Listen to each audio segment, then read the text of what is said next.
Yeah. Okay. So what we'll do is I'll do a little introduction to you. We'll be like, hey, this is Swartz, the banana man. And Bananas and apples. bananas and apple dude.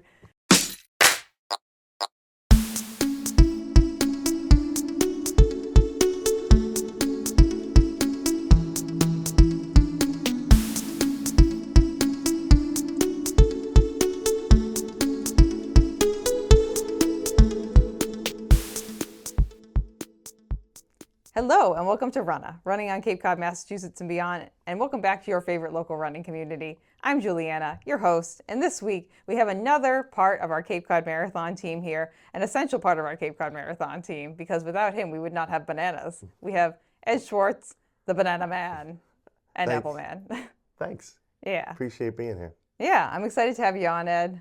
I feel like you have a good story that people should hear, or I'm excited to hear about at least. Yeah, not really all about bananas and apples, though. No, it's just partially bananas and Just apples. bananas and apples. And Yeah. that's just a small part of it. So, Yeah.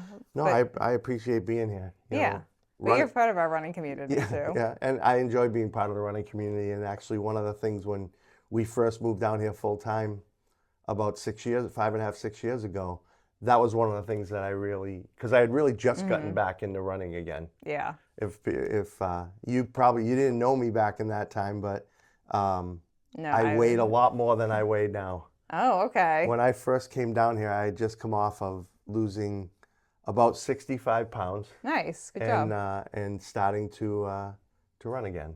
Okay. My running career is one of those. I did it for a while, loved it, and then Uh-huh. went, yeah, I'm gonna get lazy for a few years. Are we in that lazy phase right now? We're on the cusp of it. Could go either way. It could be. There's kind of a we had a number, but we were like, eh. Yeah. No, it's gonna come back. Especially, I'm one of those. When I have my scheduled yearly physical, Yeah. I need to be doing something. You get a nice kick in the butt. Yeah, Your doctor's like, Ed, your cholesterol numbers are a little bit higher this year, and like your heart rate's a little bit higher. Yeah, and you're like, exactly. So my running career has taken a lot of different paths. I was in high school. I was not a runner. I didn't really run in high school. I ran for. I tell this story and people laugh at me. I ran for about 2 weeks. I think it might have been my junior year. Okay. Because I was dating the track coach's daughter. Yes. So you had to like So I show had up and to. show out. He put me in the 2 mile. I got lapped by about 1,000 people. I felt like on my first run. I went, I'm going back to play tennis. This has been a nice time. This was really fun, but yeah, It wasn't for me. Not my calling in life.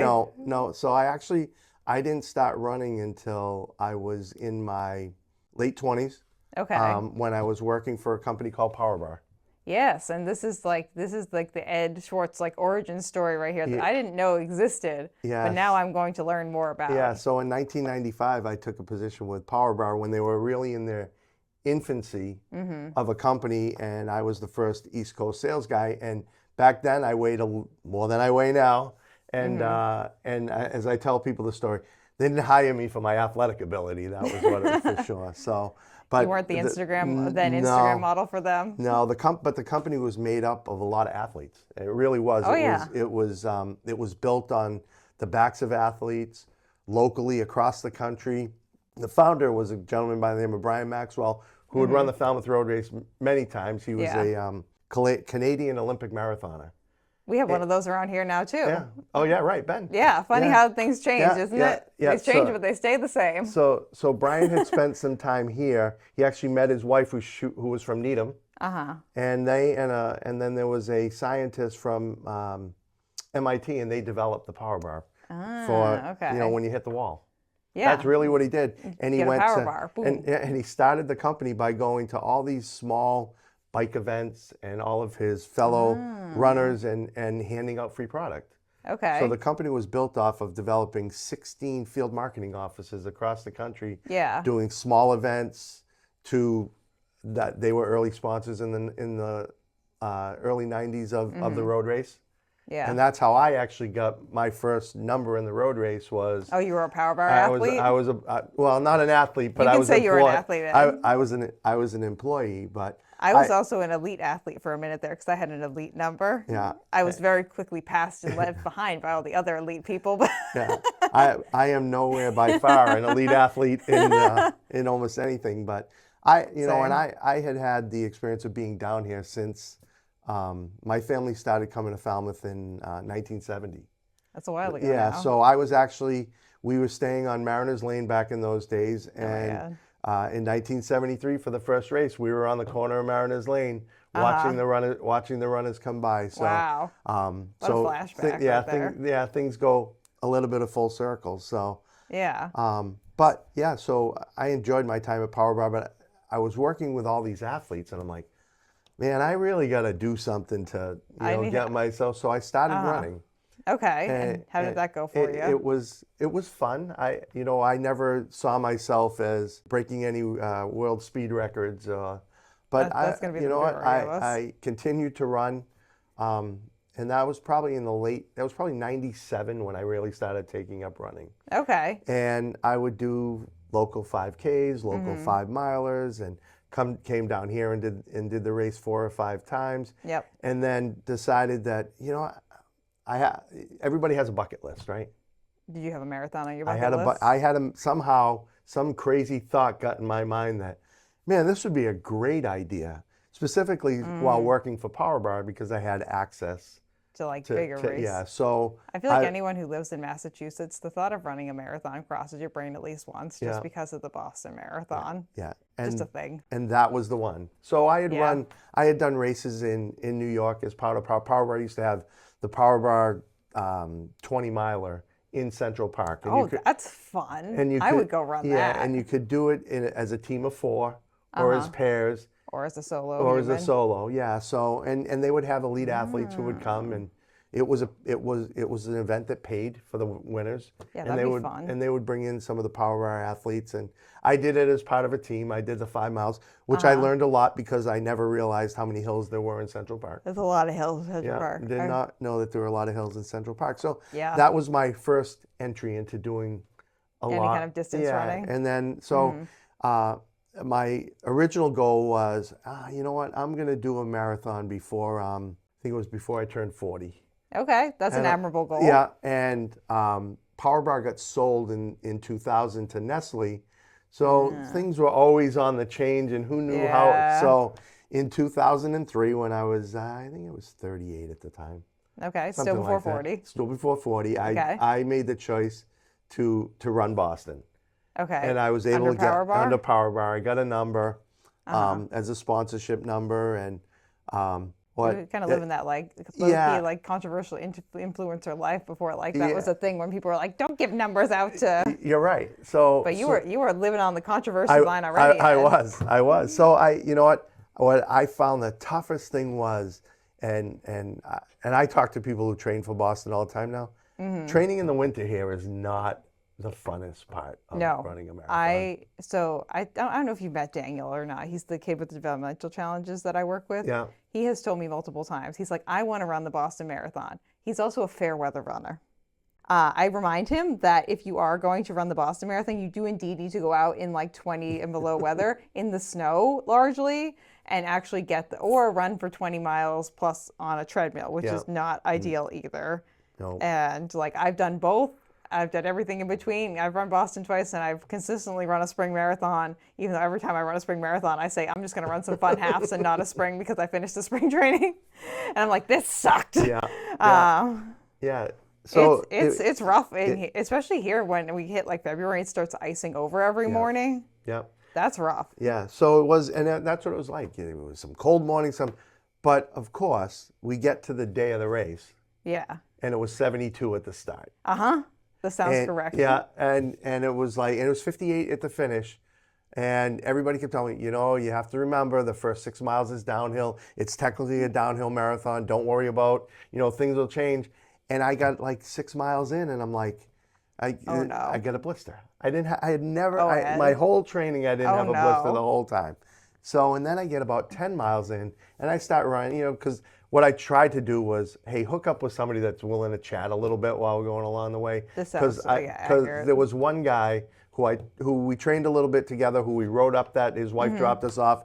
We lost each other before we even got through the start line. Yeah. So, but I started running, and these are all like new things to me because I never considered myself a runner. I did this casually. I didn't know what I was getting into. And I get to about 10 miles, and I start running with this guy, and he goes, man, you better stop and drink some stuff and drink some Gator. I go, what do you mean? He goes, your face has so much white on it from the salt. He goes, you're not gonna.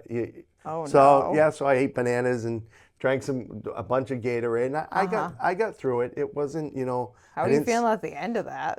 So I was starving. Because I was starving at the end of the race. It was before they changed the start times, so you didn't start until noontime. Oh, so that's crazy. As somebody who didn't know, I'm like, well, what do I eat in the morning that I'm not going to feel like crap while I get out there? And but it was so. The best part, I will tell you, the best part of the whole thing was when I turned off Hereford and got onto Boylston was. My whole family was right there with my kids who were 10, 11. She was 11 and 7 at the time, and they were my in-law, and they were just all there waiting. Oh, that's nice. And what I found was what I never understood, and people say it is the emotion the first time you cross a finish line of your first marathon. Did you cry? A little bit. I choked up. I tried not to cry. I cried. I choked up when they gave me the medal and I crossed. I'm like, this was just so cool. Yeah. It's so cool. And people don't, you think about some things you do in life.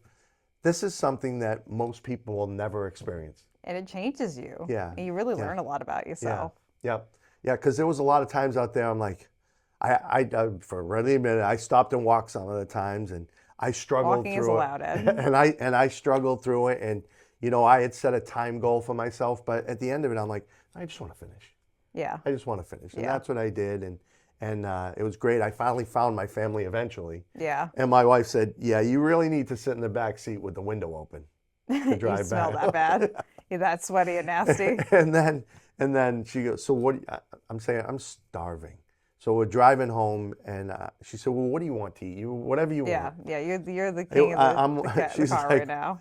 It's crazy. I just, an onion pizza. She goes, of all things you wanted, an onion pizza. An onion pizza. And how did that, was that good? It was good. As good as you thought it was going to be? It was probably the best onion pizza I had. Wow. But yeah, so that's truly what got me into it. But after that, I still did some running and still, but that's when I went into my lazy phase. Of running. Yeah.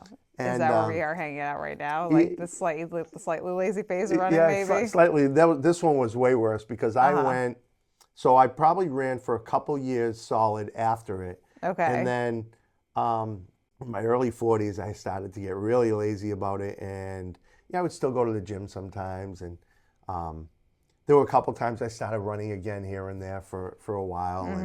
But never took it serious to the way I did starting in 2019.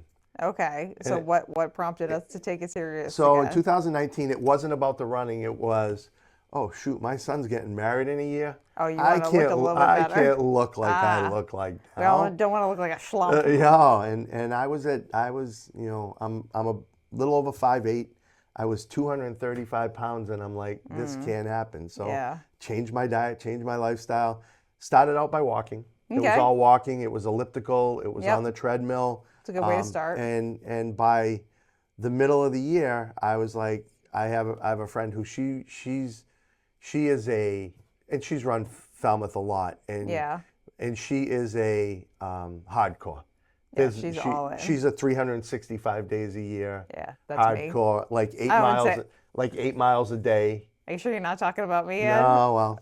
No, I ran 8 this morning. Ben and I did like 10 and a half, 11 yesterday. Yeah, so she's like, you need to run Falmouth again this year. And I'm like, we'll see. I don't know what I'm gonna do. I used my friends who are sponsors of the race to get myself a number. And I think the time before that was it. So that was in 2019. I ran it in 2013. Okay. When my son graduated from high school, we were down here because I own a timeshare that I purchased Road Race Week until they changed to Road Race Week. And we decided to run, and I was not in good shape. I wore my Yasso shirt that they gave me for running it. Working with Yasso yeah, then? with Yasso. Yeah, they were some friends of mine. R.I.P. Yasso. Yeah, and my that was my son was going into college. He was a college soccer player, so he was in good shape, and he was just using it as a training run. And you were using it as a life or death and I totally appreciate him because he finished the race far before I did. Yeah. And sent me a message and said, "Do you want me to come back and run the last mile with you?"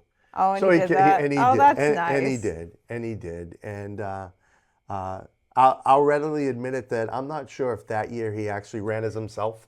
So he was one of the. I'm admitting it. I just had a conversation with Dr. Steve and also Megan Faulkner about the safety concerns here.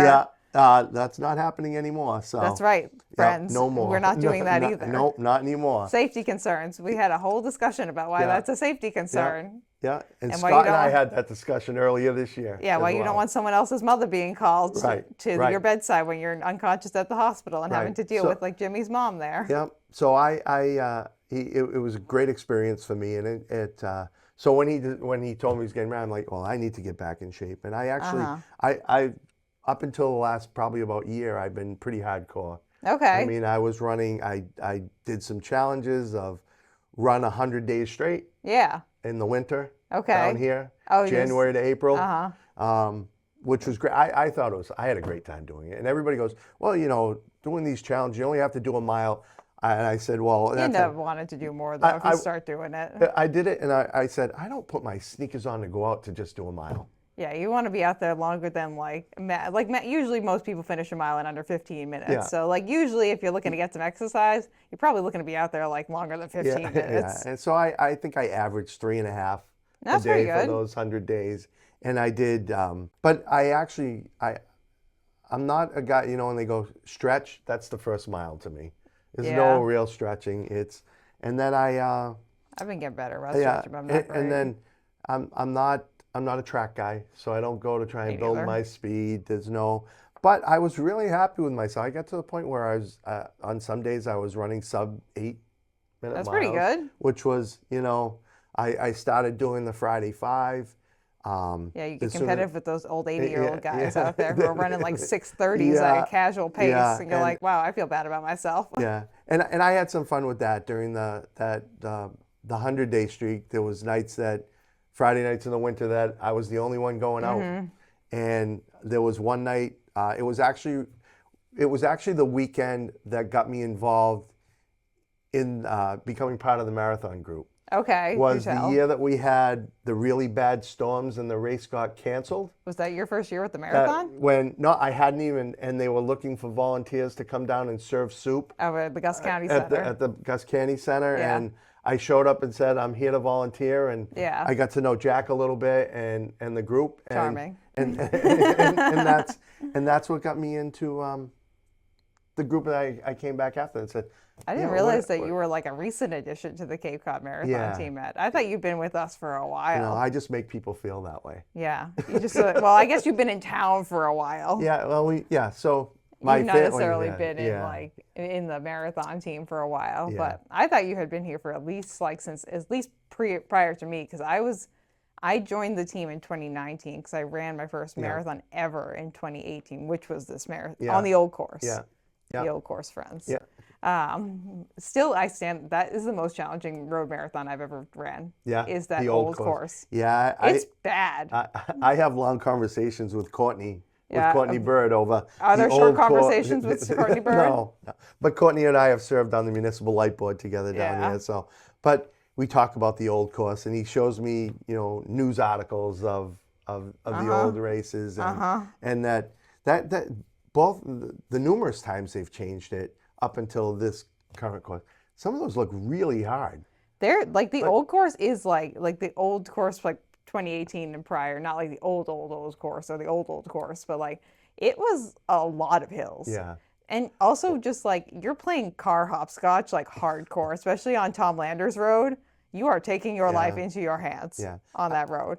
I find there's some really good places to run here and some really hard places to run in Tom Landers Falmouth. Road is not a recommendation Yeah. if you want an easy No. place to run. It's No. not that. But Me. even like when Sipawissett is awful. I used to pick some different things, and I went and ran the Paul White race one year because I'd never Oh run yeah, it before. that's challenging. And Yeah. I found it really challenging. Well, and it's and- usually like 90% humidity Yeah. that day too. So Yeah.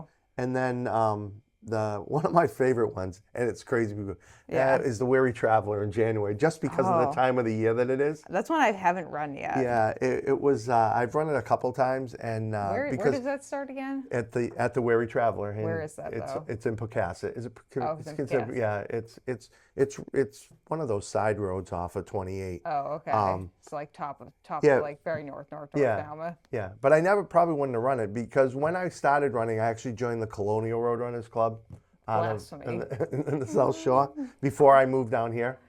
And Blasphemy said. that was because friends of mine had said, "Oh, you should join it just for the discounts, Yeah. the discounts in Yeah. the races." So Yeah. they run a Grand Prix Oh, where yeah, they do so that, that don't was they? the first race of the Grand Prix for that year. I think it was the first and like only Grand Prix race I actually did. So so I was Just in, like, I like- and in my age group, I think I was first after the first race because there weren't That's pretty good. there weren't that many of us that ran it. So That's fun. yeah, but We have yeah. a lot of like good like local races around here too. Yeah, yeah, and that's what I like. I like this. You know, one of the really nice things that I never expected when we moved down here full time Mm-hmm. was the walking and running community that exists in Falmouth. It's vibrant. Like I love it here, and I love obviously love Yeah. the running community here. I'm like the spokesperson for it essentially at this point. But like I don't realize like how much of a vibrant running community we have until I go somewhere else. That like major city hubs are different. Like New York, Boston, Right. like places like that, like where I'm going, Berlin, where I'm sure there's going to be hundreds of people Yeah. out running, especially marathon Yeah. weekend. There'll be lots of us. But like when I go back to where my parents live in Auburn, Yeah. I'm the only person I ever see. I don't think I've ever crossed paths with another runner anywhere that I run. Yeah. So before we moved here, we lived in Dighton. Most people don't know where Dighton is. It's off of Route 44. It's in southeastern Mass. Okay. It's between Taunton and Somerset. Okay, I know. And I know but there is Taunton, no Somerset. running community in Yeah, Dighton. it doesn't exist. No. And I used to, back when my early days, I was a member of a gym where I had a group of guys that we would run. We would run Yeah. at lunchtime every day. But that was the extent of the running community was Yeah. 4 or 5 of us that ran from that gym and probably a dozen guys that ran from the YMCA. That's And it. That was the running community. Yeah, whereas here you can go out. Like I would bet solid money that if we stepped outside to the sidewalk, we'd be able to spot a minimum of 5 people walking or Yeah. running. Yeah. Yeah. An absolute minimum. Yeah, and I've really enjoyed it. Like I live off of Mara Vista, and we have the Oh, path you have a along nice Great spot. Bay, Uh-huh. and so just walking, it's the same people. People are friendly. People are Yeah. and you know when you're running, you could hook up with somebody and say, hey, what's your pace? Because I don't want to slow anybody down. Or Yeah, and but this- people will run and just shoot the breeze and catch Yeah. up with somebody and. I mean, it's especially like having like being connected with the running community, like I am, like you are at. Like I can like text anyone, and like I'm sure I would bet money that I would find a minimum of 2 people to go running with me tomorrow if I like texted like the people that I know. And it's any time of the day. Oh yeah, you can find people who like to run in the evening, the middle of the day, the after, Yeah. like the morning. Like I have a full repertoire of people that I can pull from depending on what time of the day I want to go out, the distance that I want to run, the surface that I want to run on. I've got the Rolodex going, you know. The toughest thing for me getting used to was the wind. I also, again, forget how much wind we have here until I go somewhere that doesn't. I was very personally offended by Chicago, claiming that it is the windy city. Not for a run, because actually a couple years ago we had a meeting in Chicago. It was Uh-huh. actually our first meeting back after COVID. Okay. And so I went out for a run and ran down to the lake. And I'm like, there's no wind here at Yeah, all. where's I the don't know what wind? they were talking about. Yeah, I'm with you. Yeah. I'm with you on that. And I ran the marathon and I was like, I ran the 5K the day before. I was running around I stayed for a week afterwards too, and I was doing some running and walking, and I was like, whereas like here, like there's a couple days of the year where we don't have wind. Like usually it's like 1 or 2, like max. But you step outside and you feel like you're in a horror film because something is missing. Like it just feels too quiet. Yeah, and the wind. So I'll laugh. I'll get home and I'll go to my wife.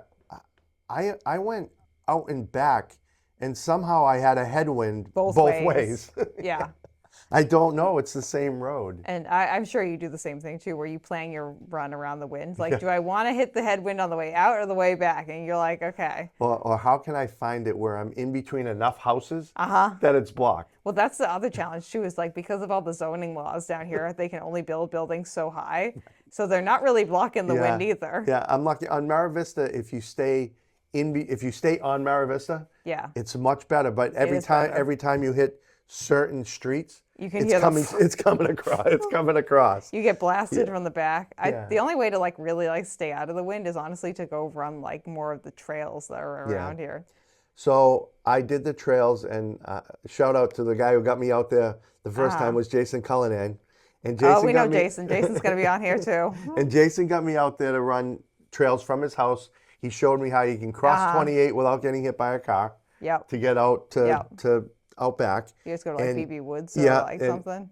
So we went out the trails out at behind Goodwill. Yeah, that's Long Pond. Yeah, so Long Pond. I'm not I visited here a long time. I'm also like highly dyslexic, and one of the places where my dyslexia really likes to shine is directions. Yeah. And so I don't know names of streets to save my life. So as you know, Jason and his family have been running. Well, Jason's like an Olympic athlete or something too. So we went out, and that's his involvement, because we were both involved in Falmouth Net on the fiber optic project, and that's when I was coming on. They were trying to get me on. So Jason and I went out for a run, and then about a week or so later, I'm like, oh, that was pretty good. I'm going to go out and do a trip. Well, I had no idea where I was. I got so lost in those woods coming back.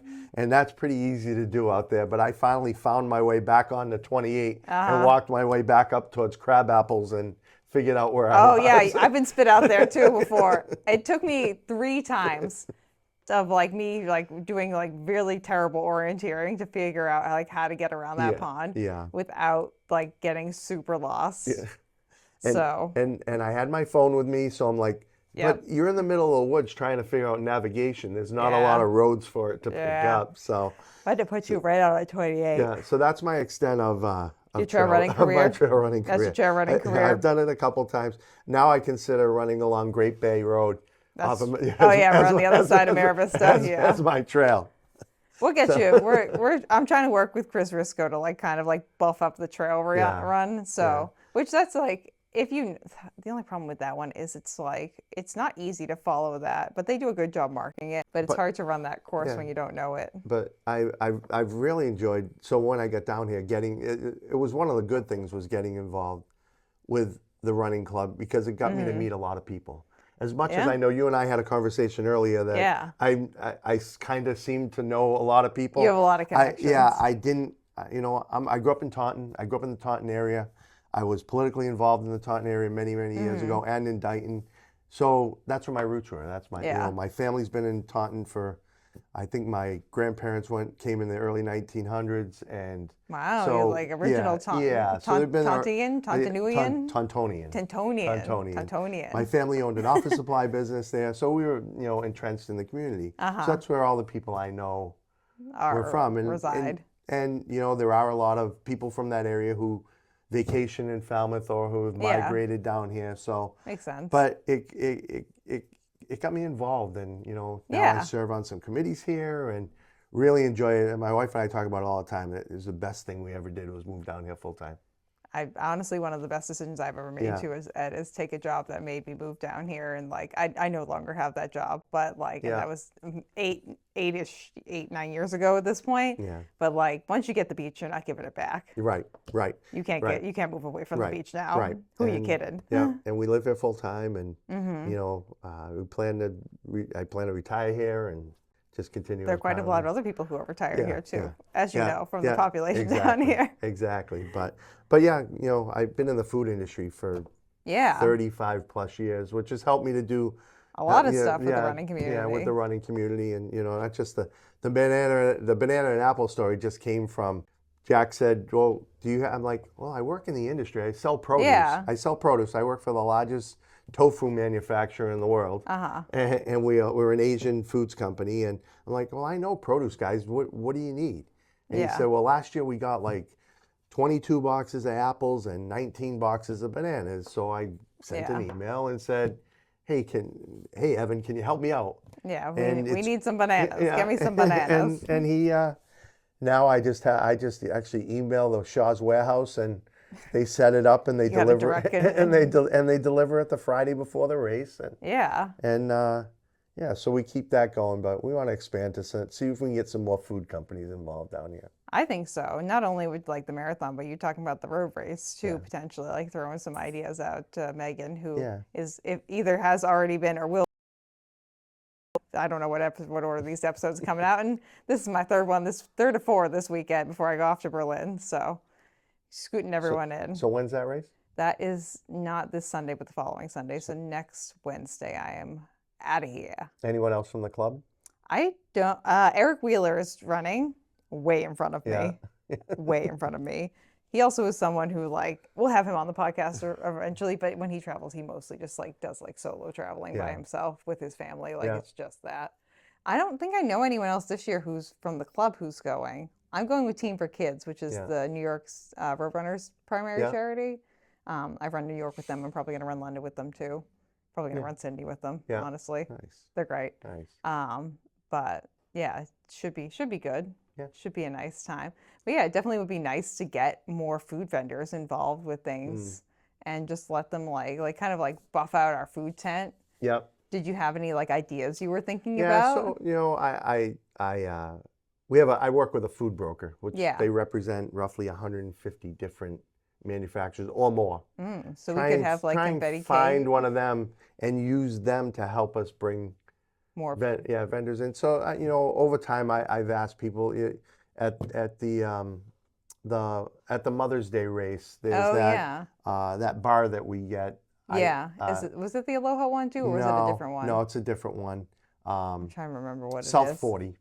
Okay. The South 40 cashew bars and fruit bars. Yeah.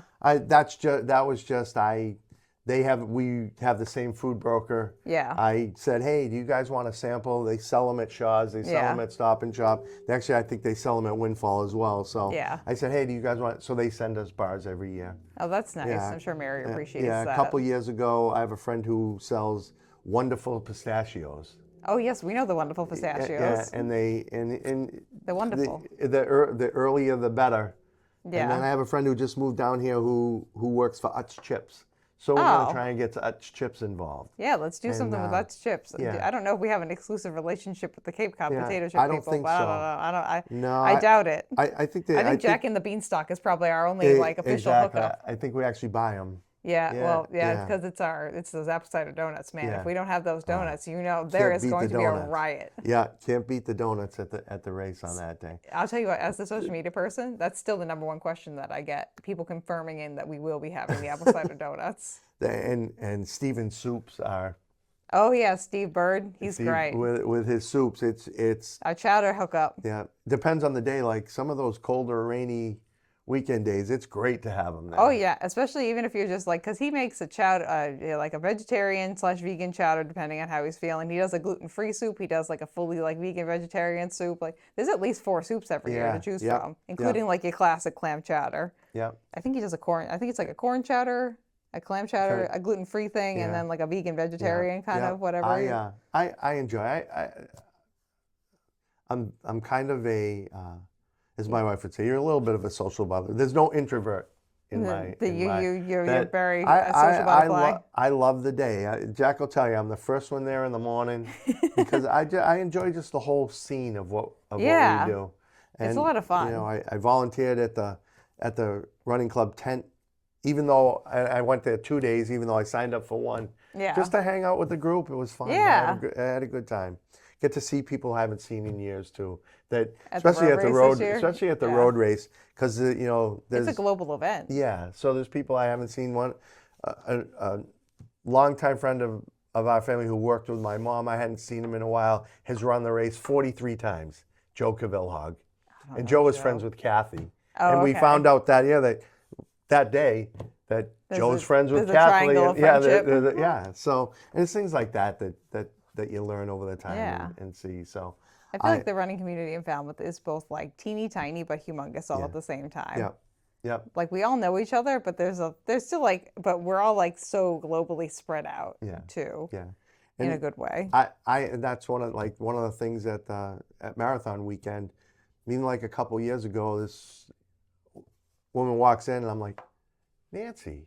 I go, what are you doing? She lives in Florida. Uh-huh. But her kids live up there and they chose that was going to be their first marathon. So her and Anna Ah. hadn't seen her. She went to school with my sister and I feel like I remember hearing something about this, or maybe seeing Yeah. this reunion happen like in real time, yeah, possibly. it was probably in real time. Yeah, because In this was real like at the time. expo, right? Yeah, at the expo. Okay, I think I remember this Yeah. happening. Yeah, so that's what it is, and I find that in running in general, you go to these events, even the small races, and Yeah. if you're in your area that you grew up, you see people you haven't seen in a long time, and Yeah, that, it's an "Oh, you excuse to run?" be social. Yeah, you run? Oh, really? Oh, and then Yeah. you get to catch up with everyone. Yeah, exactly. It's definitely a nice time. Exactly. So, yeah, it keeps me involved, keeps me busy. Yeah. Keeps me busy. Yeah, and I'm glad that you are part of our race, Ed. Like, definitely, like, besides there's the bananas and the apples, you bring a lot to the race, too. Yeah, I started out, besides that soup, I started out as the trash recyclable and Yeah. composting guy. And that thing has evolved over the last few years. And We really leaned into the composting, yeah, which is great. Yeah, Jack, I give Jack a lot of credit for that. He's our green guy. Yeah. Kathy and I are the ideas people. Yeah. Where I'm the tech person. Kathy is like the organized, like get shit done person. And Jack is the green / more like the kids run this year. He's really been focused on the kids run. Greatest medal ever. Yeah, it's over. It's right there behind you. It's got the chains, and we have the starfish that's going to get named that you guys can kind of see the edge of. I was there when Kathy proposed that to Jack. Uh-huh. Yeah, and I think Kathy can take full credit. I don't think Jack wants to be part of that. Yeah, I think we also had the discussion that either Kathy or I is probably going to have to run in the Falmouth Road Race mascot thing next year. And Megan also saw this the other day. And she was like, what is that? I was like, oh, that's our new kids mascot. She's like, we have the mascot run. I was like, race. Kathy and I have already had that conversation that one of us will be running in the mascot run. If we want to be competitive, I might have to do some speed training, or Kathy might have to do some speed training, but we're working on it. Yeah, but yeah, the composting thing, it used to be really tough. I don't know if you remember what we used to do it with cardboard boxes I don't remember and that far bags, back. and we'd get the windy days, and those things would be all over the place. Oh, that's And why we have the totes now. We now have totes, which really evolved a lot, and I think everything we use is compostable now. yeah, pretty much. And Yeah. and then the town provides us with recycle bins. Yep. So it helps that the recycling coordinator is part of the running community here Yes. in Falmouth. And Mary's really good Yeah. at helping out with that, and it's really evolved into it's the ease of it now. It was hard before, lugging those bags down, dumping them into the big bins. Now Yeah. with the totes, You just roll them and it's easily recognizable. Yeah, that's the thing too, is like we want, like, it's nice for us to do all these like environmentally friendly things. Right. And like we're gonna do them regardless if you guys can see them or not. But it's nice to be able to like show runners who are running with us, like, this is like a visual representation of like the work we're doing behind the scenes for you. Right. Just like subtle reminders, Yeah. like even just like having like the giant water monster that we started using like in the middle of the finish line area. So people are like, oh yeah, there are no water bottles here. That's why the water monster is here. Yeah. And one of the other amazing things to me, because I was never really involved in really big events. Yeah, which before was I still came like a down here. mid-sized event. Yeah, but still, Falmouth Road but Race the is a big amount event, of though. volunteers that you get for everything here in Falmouth. People love to volunteer. Yeah. And we love that they love to volunteer. It's and most people, when I did it for the sweatshirt. Yeah, it's a nice sweat. I was just wearing mine. It's a little bit too toasty, roasty in here to wear a sweatshirt, but like definitely like it's a way I hook people in too, because I am, as you might guess, said, Cape Cod Marathon's like #1 fangirl. Yeah. And I will politely harass anyone into being part of Marathon Weekend, whether you're running the marathon, the half, the relay, the 5K, or you're volunteering with us. Like, I will find, there's no way to wiggle out of it. You can't wiggle out of it. Like, if you don't want to run, then you can volunteer and you get a nice sweatshirt. Yeah, and I love the sweatshirts. It's funny to see the different. You know who's volunteered over years because the different colors come out. Yep. Everybody has a favorite color that they like. I like the maroon ones we have this I year, do that. actually. So it's for me, it's the maroon one and the gray one from just the plain Oh, I like gray the gray one from one a few too, years ago. with like the kind of dark blue logo Yeah, up here. Yep. That was a nice one too. And it's what the other thing is. I love. So my wife and I are creatures of habit. We go to the same restaurants, and we have been going to Shipwreck since they changed over from the BBC when we first came down here.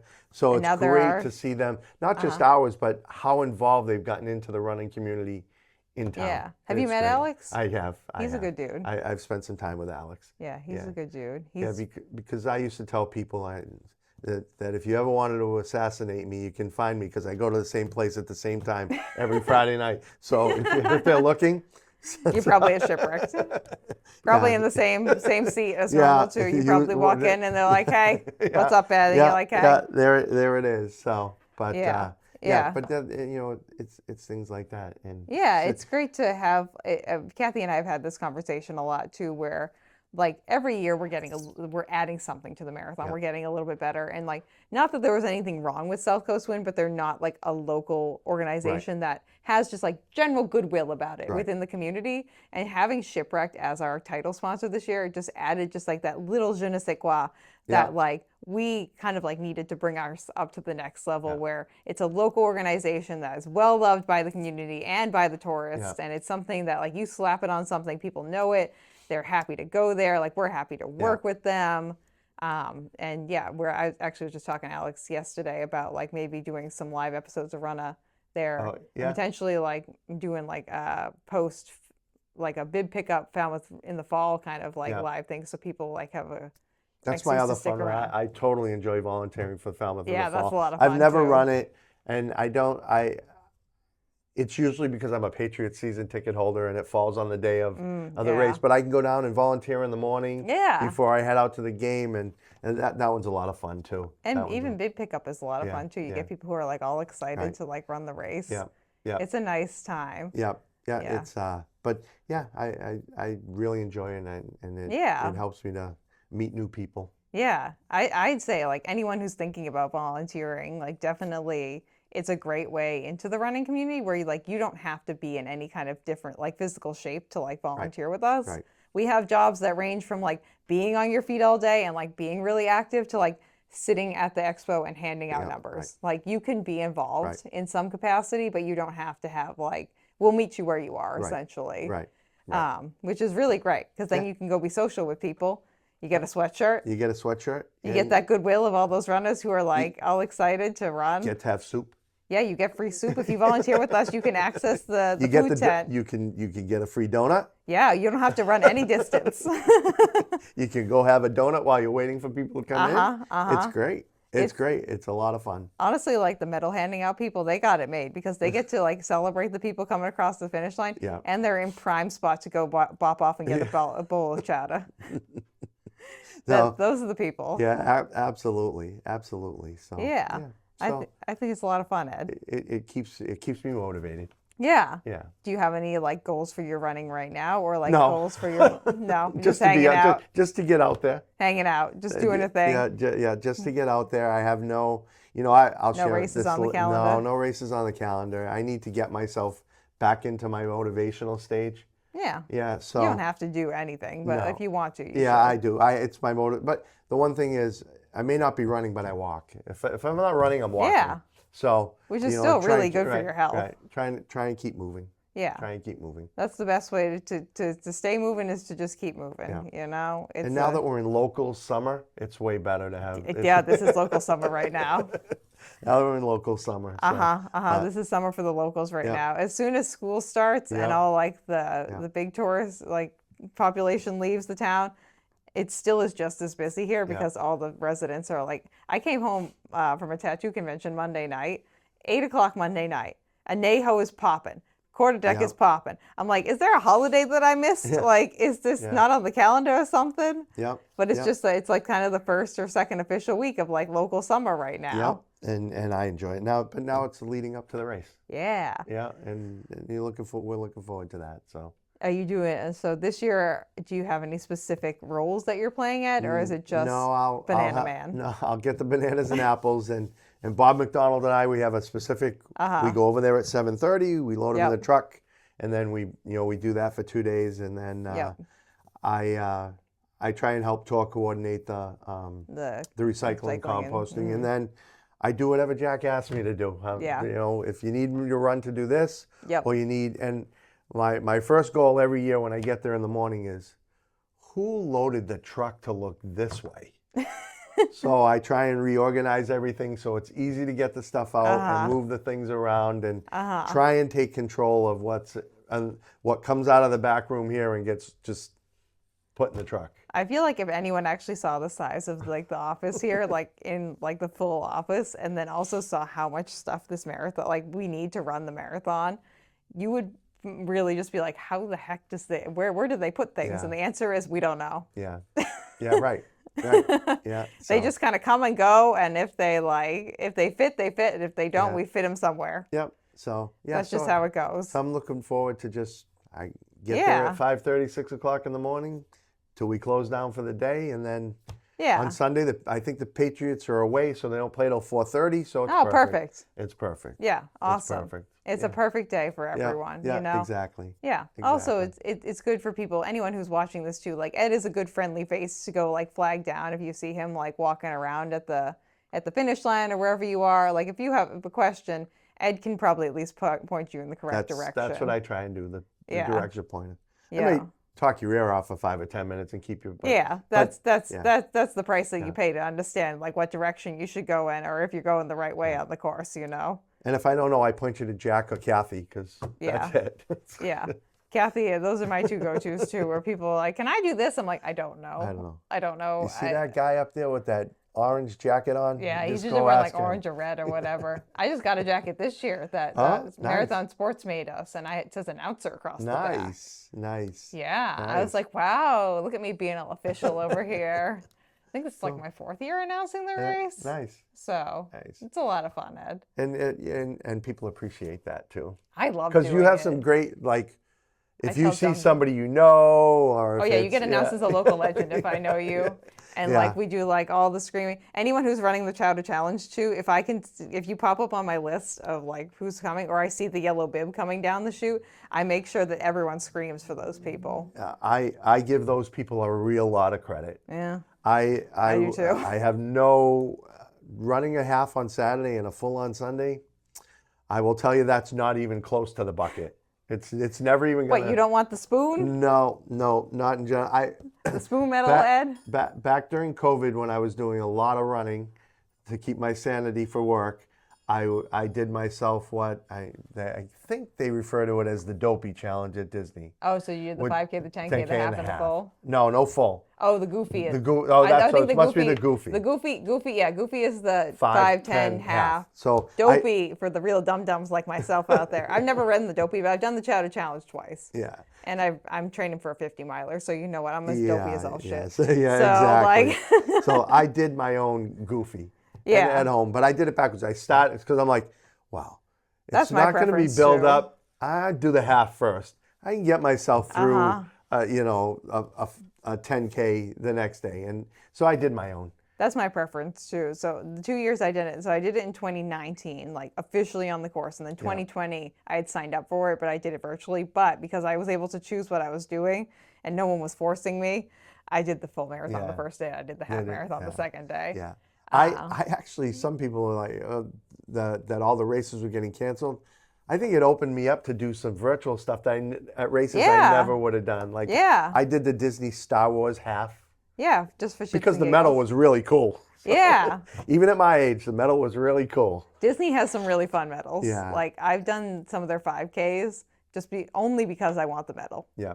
And I know I'm going to run a 5K at some point anyway, so it's not like a dire distance. It's not like, I signed up for like a 100-miler and I better like get my ass in gear, you know. And I was one of the ones that, I know they didn't want anybody on the course, but I was lucky that I lived here. Oh, did you run the Falmouth Road race? I didn't do the whole thing. I did 3.5 out and 3.5 back, Yeah. so I could cross the road race finish line. I ran out to mile 3 on the bike path just because, like, you know how mile 3 through 1 is. It's kind of unsafe to be running on. Do I run on it anyway? Yes. Don't do that, friends. Don't risk your life. That's my life I'm taking into my hands. But I ran out to mile 3 and I ran it through the finish line, and then I ran another, and like it's about 2-ish miles from my house to that point. Yep. So I just kind of was like, yep, that's it. That's good. That was a nice I started time. at my house, and it's about 3/4 of a mile down, so I went out to almost like mile 4. Yep. And then turned around and came back. And then just ran back home. Yeah. Just so I could run that hill twice. It tastes better on the back the second time around. And that is one of the ones that when it comes to the race, I have a lot of friends who are runners off Cape that go, oh, I hate that race for that hill at the end. I'm like, it's really not that long. It's not a bad hill. It's steep, but it only lasts like not even 1/10 of a mile. It's not that. It's not a bad. Noah Hill, I have so I don't know if you know this, me and one of the hills in town have a personal vendetta against each other. Like, we have a known rivalry, and it's the golf course hill in Woods Hole. Oh, yeah. It's the one, it used to be right past mile 19 to the old Cape Cod Marathon course. Yeah. If you want to torture yourself. It's part of the Seagull. But it's not. But you go down it instead. Going down it's that first mile of the Seagull 6, except you want to take it up instead of down. Yeah. Because it's just windy enough, it's just steep enough, and it's just like you can't run. It's just everything just enough where you get to the top, you're like, fuck this shit. me and Hills have not just one hill. Me and Hills don't get along anyway in general. So I like hills, but me and that hill just don't jive. Which is why when I want to torture myself, I go run that hill. Yeah, I know. Me and Hills just have never jived, whether it was when I was running here or running where I used to live. Me and Hills just don't get along. I was for the tattoo convention I was just at was in Chattanooga. Yeah. And the Airbnb we booked, I didn't realize it. We were like at the top of one of those little like hills that's right before the mountains there. And so like you step out of the Airbnb and it was like yeah. And we walked there and I ran from there, and like it was a straight like 45-degree down and a straight 45 degrees up for going in and out of that bad boy. And I said, no, I don't want to live here. When I was running with the group that years ago when I ran, there was only 2 hills on the course, and it was because we crossed over 495 twice. I don't understand why they have to put hills on as overpasses. All have to be hills. The bridge is like the bridge. Well, you haven't run New York, have you? No, I've only run it in Central Park. Okay, because honestly, like there are the Central Park, yes, very hilly. Honestly, nothing compared to the bridges. Yeah. Because the bridges are like miles long. No. And you're just like, you don't realize how much of an incline it is because you're in a car. It's like running up over the canal, like the Bourne and the Sagamore. Like you don't you can kind of feel it in a car, but you can really feel it when you're running. There was one race that I always wanted to run. I don't think they do it anymore, but they used to down in Newport. They used to do the Jamestown Newport Bridge back and forth. I think it was like 4 miles. It was like a 4-mile race. Oh, it's not an ultra? No. I'm surprised no one started the Cape with like the Canal Bridge Ultra, like the Bourne Bridge Ultra or something. Yeah. Like people running back. How many times can you go up and over it within like 20 hours or something like that? But it is funny though. Everybody always has their favorite local race. Yeah. What's your favorite local race outside of the Falmouth races? My favorite local race outside of the Falmouth races. I haven't run a lot of local races recently because I've just been doing all of our stuff, or I've been running. I mean, I just ran the Watuppa 50K. Yeah. In New Bedford. I loved it. It was a very well run race. Yeah. It was great. It was fantastic. The Run to the Rock is okay. I wouldn't say that's my favorite. Yeah. That's where my half marathon PR is. That's why I have I just like the names.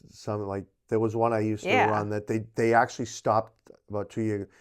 Nothing better than Finish for a Guinness. Oh, Finish for a Guinness. Yeah, which was in Bristol, Rhode Island. That's fun. Yeah, there's nothing better where they hand you a ticket that says, so when you cross the finish line, there is a glass of Guinness waiting with your name on it. Yeah, with your name on it. I feel like there's a lot of Rhode Island races that have breweries that sponsor them. Yeah, they do. I feel like specifically that's very specific to Rhode Island for some reason, and I don't know why. Yeah.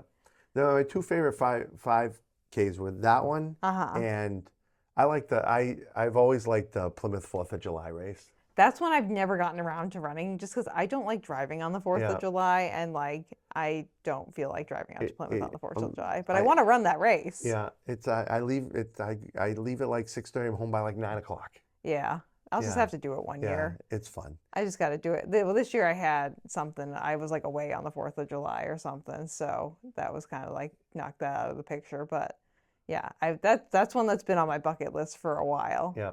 of things. Yeah.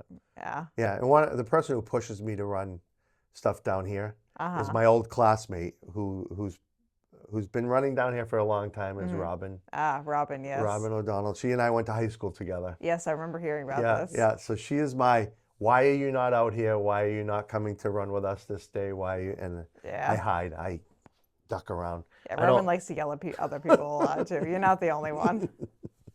But, She's out here on these streets yelling at people. It's part of her repertoire of things that she's capable of.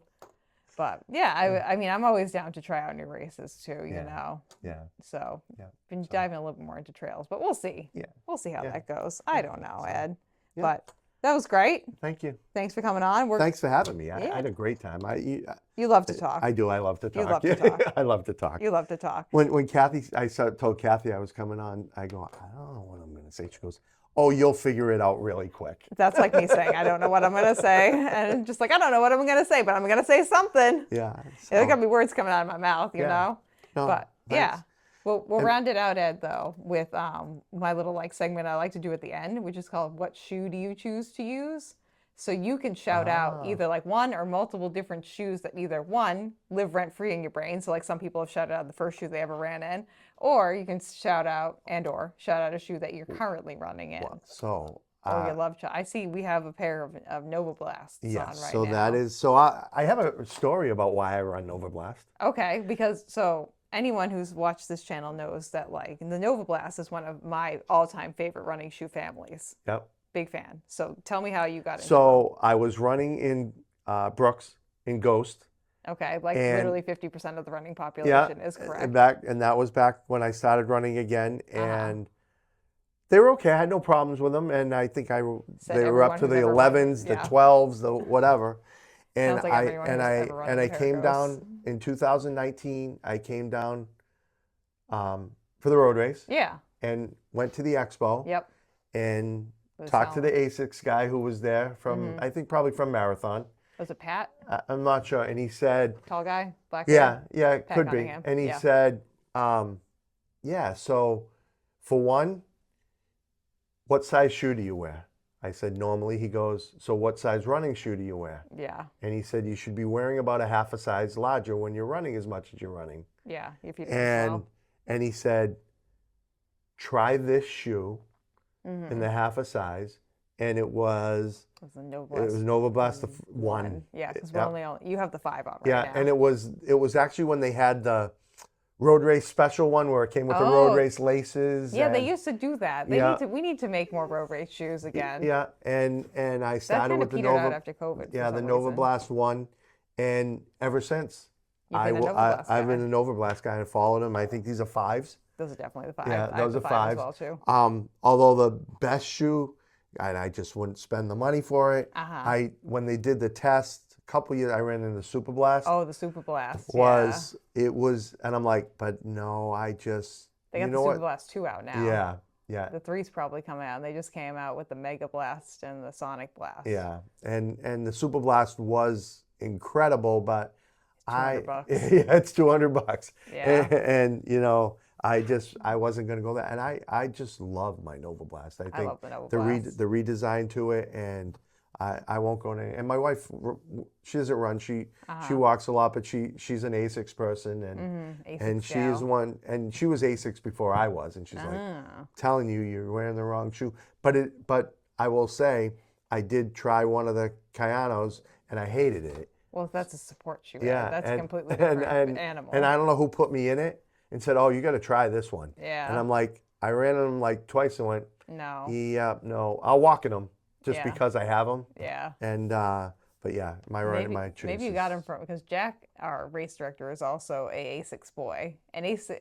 Jack is specifically a Kayano boy. Yeah. I'm wondering because I know there was one year he gave us all Kayanos as our race. But this was I bought a pair that was new at the time, and I'm like, he said, "Oh, if you like the Nova Blast, you might like this," and I'm like, "No way!" I would never recommend that. It was so bad. No. It was so bad. So yeah, I will say 100% Nova Blast, and won't. Yeah, at this point, nothing's going to change my mind. That recommendation would never come out of my mouth. I would never, if you like the Nova Blast, I would never recommend you go into the Kayano. Yeah. Absolutely not. Yeah. Yeah. So Absolutely not. Yeah, the Nova Blast is a lot of fun. I really do like the update on the 5 too. Yeah.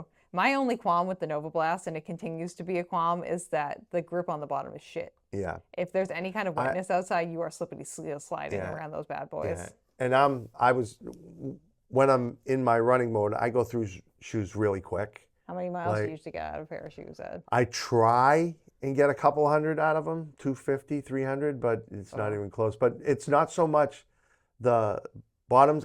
I rip through the top. Oh, okay. So you're like the top of the shoe version of me. I get like 250 if I'm good. If like the shoe is like durable, I get like 250 out of a shoe, but I shred through the bottom. Yeah, no, I rip through the tops. And like, I mean, you can probably go in my closet now and see 2 or 3 of them that still have some bottom left that I'll like, throw on. You know, do you always duct tape your shoes or something? No, you always have to keep that pair for the winter. Yard work or something. The yard work or the winter. Yeah, where it's just gross. Yeah, it's gross. I mean, you go, yeah, I'm not wearing those shoes to go on this stuff. Yeah, no. Yeah. Yeah, I do love the Nova Blast. Yeah. That's I'm with you. I'm with you on that. Okay, we've agreed on that. Some year with the race committee shoes that we get, maybe we can turn Jack into a Nova Blast. Maybe. He got like a weird variety of shoes this year. I was looking at the shoes that he got for everyone. There's like Nimbuses, there's Nova Blasts, I got the Cumulus. Yeah, I don't know what mine is, but the thing I like about it, I love the color that I got this year. Oh, what color is it? It's like a greenish. It's kind of like your shirt. Okay. And it's an off color, but I'm like, yeah, I like that. It's green and black. Oh, okay. Yeah. That's one of the things I always struggle with Nova Blast. Yeah. Some of the colors just don't. They're a little bit. They're colors that I like because they're like usually very flashy colors. Yeah. Where like the brighter the shoe, the better for me. I want to be as visible as possible when I'm running. Yeah, that's why I get the bright green. Yep. And I'll be out and there'll be guys coming around the corner off and on the Maravista. I'll never miss you. Yeah, good. Don't hit me. That's my goal too. Is like I don't want people. If someone hits me, I want them to like pull like a neon colored Juliana right off the street, and people to be like, "How the fuck did you miss this girl? She's got mismatching neon colors everywhere all over her." So I have it. So I'll end it with this story. This is my one running story that everybody always worries about dogs or whatever. Oh yeah. So I one time, and it was on Labor Day, it was this time of the year. I was out and I had just started running again. So it's probably, I think it came up on my Facebook memories a couple weeks ago. So it's probably probably 12, 13 years ago. Oh wow. I'm out, nobody's home, it's quiet. I'm out for a run. All of a sudden this dog comes screaming out, bites me. Oh no. But doesn't just like bite me in the leg, no, bites me in the ass. And so I don't know if I'm up on my tetanus shots yet. So I end up going to the ER. And this is my favorite story of my son. He'll go, and I'm in there, and it's at the local hospital up in Taunton. So I know a lot of the nurses, and my wife had been a nurse there for a long time. And the nurse said, "Yeah, we got to give you a tetanus shot. We'll clean it up. Everything will be fine." I go, my son goes, "Dad, what happened?" I said, "I got bit in the ass." He goes, "Well, next time run faster." And that was it. That's a good story, Ed. As of right now, I've not been bit by a dog, but like I don't rule it out. It'll probably happen eventually. There've been really close calls for sure. Yeah. But and sometimes the dogs, they're not going to bother you. It's just the. It's the sudden like movement towards you where you're like. Yeah. So this one just came bolting out of a house, and I didn't have a chance. Yeah. I didn't have a chance. Yeah. And it wasn't a really big dog, but he got me good. Yeah. Got me good. Do you have a scar on your ass now? A little bit, but I do say to it's still my favorite story. Just run faster. Just run faster. Just run faster. That's the answer to everything. Yeah, just run faster. You betcha. Well, thanks for having me. Yeah, thanks for coming on, Ed. Appreciate it. If anyone has needs a way to contact you, is there a good way to contact you, or you just want people to find you out there in the world? No, they can find me. They can find Ed out there in the world. They can find me. You know what? Just find somebody will know me. Yeah, and just ask them for my number. Like. Yeah. Just ask them for my number. Yeah, and I am on the EDIC board here in town, the Economic Development Board. Well, Kathy knows how to get a hold of me here at the running club. Or they can show up marathon weekend. Yeah. And you'll probably be I'll somewhere. put in the work. Yeah. I'll find something. You want Yeah. something to do? You want a We'll volunteer job? Yep, we'll find something. We probably for you. only have like 3XL sweatshirts left, but you can still walk around in one of those. Right. It's okay. Right. We may have some old shirts. Yeah, we do actually. We have some old shirts. shirts. We have old shirts. We have new shirts. We have like random old things that we have, you know. Yep. Maybe have some craisins kicking around still. Still, maybe. The year of the craisin. I like the new shirts this year. I think they came out awesome. great. Yeah, they did. Yeah. The South Coast Wind ones were getting a little tired. Yeah, it's time to bring out the shipwrecks. Yeah. So. So, thank you. you're great. Yeah. Appreciate it. Thanks for coming on, Ed. No problem. Thanks. Awesome. Appreciate it. And friends, definitely if you'd like to get in contact with me over here at Runnah, and if you have any questions for Ed, that's the best, probably the easiest way to do that. That's at runnahpod@gmail.com and also at runnahpod on Instagram. And that's it. That's the end. We'll see you guys on the next episode of Runnah, and hopefully we'll see you at the Cape Cod Marathon weekend in some capacity. Bye. Bye. Nice job, Ed. Thank you. Thank you for listening to this episode of Runnah. This podcast is edited, hosted, and produced by me, Juliana Coughlin. Brought to you in part by the Falmouth Running Club and the Falmouth Community TV station. If you'd like to connect with us, you can find us on Instagram and on TikTok at runnahpod, and you can send us an email at runnahpod@gmail.com. And our original theme music was brought to you by the one and the only wonderful Jeffrey Hutton. And keep up the great work. I'm proud of you.